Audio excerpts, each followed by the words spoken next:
Hello.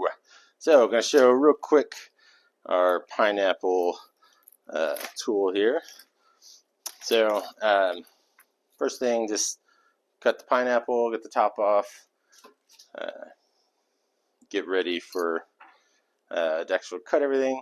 So you can see here it's hollowed out and it's got some ridges here, serrated. So a little soft. What you want to do, even if it's a little crooked, like you can, I don't know if you can tell there, but you want to just make sure you get the middle core in there, push down, and then you're just going to start twisting.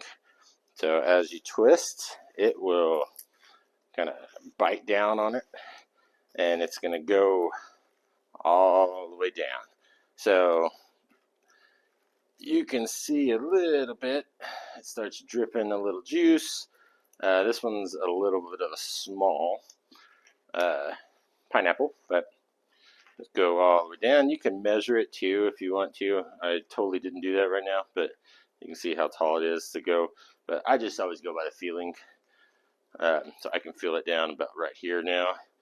So we're going to go a little more. And right there it just stopped. So I can tell I'm down at the bottom.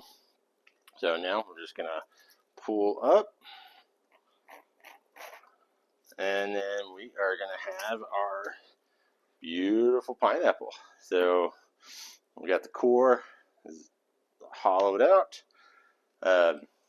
Pineapple's there, so just need to trim up a little bit on the edges there, and we have a phenomenal little pineapple.